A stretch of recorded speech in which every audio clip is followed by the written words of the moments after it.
1989년 5월 28일 대만 타이난 남동쪽 날렵한 외관에 처음 보는 전투기 한 대가 하늘로 날아오릅니다. 대만 최초로 독자 개발한 초음속 전투기 징궈가 첫 비행에 성공하며 데뷔한 역사적인 순간이었죠. 얼마나 감격스러웠을지는 말 안 해도 알겠죠. 1983년 데뷔한 우리의 첫 국산 전투기 제공호가 사실 노스럽의 F5를 단순 조립 생산했던 것임을 생각해보면 대만은 항공 분야에서 우리를 한참 앞섰던 것인데요. 그랬던 대만이 지금 왜 한국에 부러움의 눈길을 보낼까요? 징궈에는 그 사이 무슨 일이 있었던 걸까요?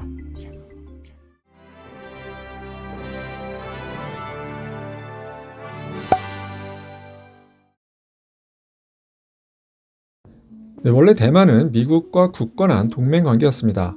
하지만 그놈의 탁구공이 문제였죠.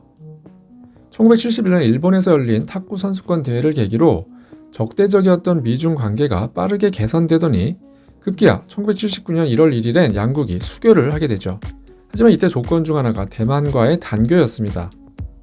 한편 중국은 미국 19기를 라이선스 생산하면서 레이더와 엔진 성능을 개선한 J7 전투기를 양안 지역에 배치하며 대만을 위협했습니다. 하지만 대만 공군의 상태는 한숨이 나올 지경이었는데요. 권장 사용 연한이 한참 넘은 낡은 70여 대의 F-104와 역시 만만찮게 노후된 F-5가 전부였죠.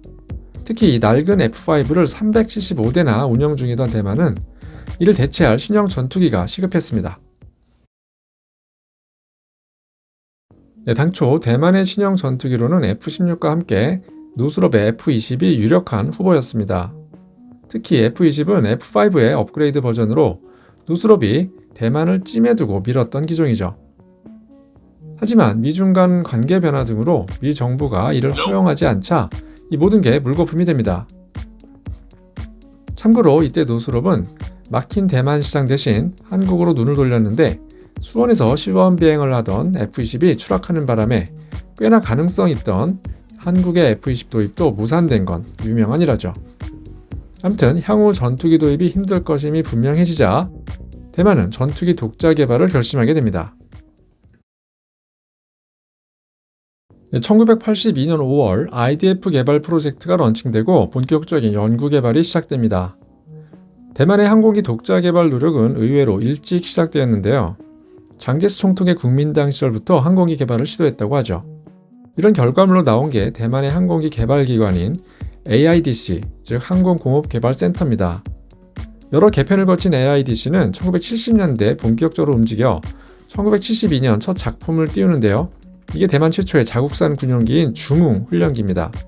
비록 미국산 훈련기를 기반으로 개발한 것이긴 했지만 항공기 독자 개발의 중요한 발판이 될 수 있었죠. 우리로 치면 KT-1인데요. KT-1이 91년 첫 비행을 했으니 대만이 얼마나 앞서고 있었는지 알 수 있죠. 이 AIDC는 장제스를 뒤이은 아들 장진거 총통의 지원하에 여러 종류의 항공기 독자 개발 시도를 했고 그중 하나가 바로 이 4세대 전투기 징궈의 개발이었습니다. 전투기를 징궈라 명명한 것도 개발에 기여한 장진거 총통의 이름을 따온 것이었죠. 그럼 당시 대만은 전투기 독자 개발 능력이 있었을까요? 물론 그 정도는 아니었죠. 물밑에서 미국의 각 분야 방산 기업들이 대만 전투기 개발 사업에 뛰어든 덕분입니다. 레이건 행정부는 중국과의 관계 때문에 표면적으로는 대만의 주요 무기 수출을 금지했지만 중국의 태평양 진출을 막는 대만을 포기하는 건 아니었으니까요. 전투기 체계 기술의 지원은 제너럴 다이내믹스, 항전 장비는 BAE 시스템즈, 노스럽 그루먼 등이 참여합니다. 한편 미국의 도움으로 개발하자 문제점들이 나타났는데요. 우선 미국은 최신 군용 엔진을 대만에 허용하지 않았습니다. 때문에 대만은 군용기 엔진 전문이 아닌 미국 허니웰사의 F124 엔진을 손봐서 애프터버너를 추가한 F125 엔진을 만들었고 덕분에 제법 쓸만한 엔진으로 만들긴 합니다. 하지만 단발로 쓰기엔 약한 추력 때문에 경량 전투기임에도 쌍발로 갈 수밖에 없었는데요. 그만큼 무게가 발목을 잡게 되죠. 또 미국은 대만의 전투기 작전거리가 중국을 자극시키지 않고 딱 대만을 지킬 정도로만 제한을 뒀고요. 심지어 초기에는 소프트웨어로 엔진 출력까지 제한하려고 했죠. 미국은 암람 미사일의 대만 수출을 허용하지 않았기 때문에 대만은 미사일도 개발해야 했습니다. 네, 기술 지원 요인 때문에 F-16과 FA-18의 모습이 동시에 보이는 진거는 기본 무장은 기관포 1문을 장착하고 단거리 공대공 미사일은 자국산 천검1을, 중거리 공대공 미사일은 천검2를, 그리고 사거리 200km의 공대지 미사일은 만검을 장착합니다. 실전 검증은 안 됐지만 자체 개발에 장착한 덕분에 상당한 위력의 무장이 가능했습니다. 레이더 역시 F-20에 있던 최신형을 장착해 탐지 거리가 150에서 160km에 이르는 등 우수했죠. 비록 완전한 자체 개발이라 하기 힘들고 성능 제한도 많았지만 대만은 기대에 찬 그림을 그리고 있었습니다. 그런데 정작 진거 개발을 완료하고 실전 배치를 하던 1990년 미국 정부는 F-16 전투기의 수출을 허용했습니다. 비록 초기 버전이지만 대만은 F-16을 우선적으로 도입합니다.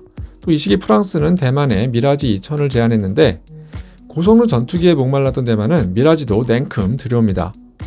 결과적으로 진거의 도입 물량은 당초 계획의 절반 수준인 130대로 떨어집니다. 그야말로 불피우던 아궁이에 찬물을 끼얹은 상황이었죠.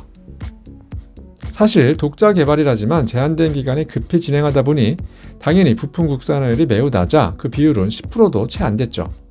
국산화율이 낮다는 것은 군수 지원 문제는 물론 제작 원가에서도 불리한데요. 특히 소요 대수까지 절반으로 줄였으니 타격이 컸습니다. 또 제한된 성능은 예상했겠지만 전반적인 기체 효용성, 즉 연비부터 가동률 등이 전반적으로 대만 공군의 눈높이에 맞지 않았죠. 일각에선 부품 국산화가 낮은 게 무슨 국산 전투기냐라고 비판하지만 이는 자체 플랫폼의 체계 개발 능력과 운용의 장점에 대해 모르는 얘기일 뿐이죠. 사실 대만은 진거 전투기를 핵투발 수단으로서도 염두에 두고 개발했었죠. 이는 낮은 국산화율이나 해외 기술을 의존에도 불구하고 독자 개발 전투기가 필요한 충분한 이유가 되는 것입니다.